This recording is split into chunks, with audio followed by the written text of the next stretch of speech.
In our last class, I was asked a question that I couldn't answer. As Professor Radisson pointed out, Stephen Hawking is an atheist. He also wrote a book called The Grand Design, in which he says the following. Because there is a law such as gravity, the universe can and will create itself from nothing.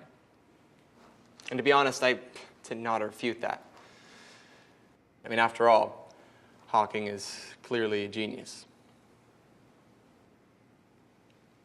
But Professor John Lennox, who teaches mathematics and philosophy, has demonstrated that there are not one, even two, but three errors of logic contained in that one simple sentence, and it all boils down to circular reasoning. Hawking is basically saying that the universe exists because the universe needed to exist, and because the universe needed to exist, it therefore created itself. It's like this.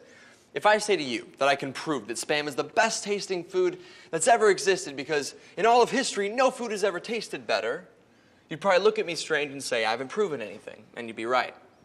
All I've done is restate my original claim. But when Hawking claims that the universe created itself because it needed to create itself, and then offers that as an explanation as to how and why it was created, we don't immediately recognize that he's doing the same thing. But he is. Prompting Lennox to further comment, nonsense remains nonsense even when spoken by famous scientists, even though the general public assumes they're statements of science. This is the height of hubris. Are you telling me that you, a freshman, are saying that Stephen Hawking is wrong? No. What I'm saying is that John Lennox, a professor of mathematics and philosophy, has found Professor Hawking's reasoning to be faulty, and I agree with his logic. But if you can't bear to disagree with Hawking's thinking, then I suggest that you turn to page 5 of his book, where he insists philosophy is dead.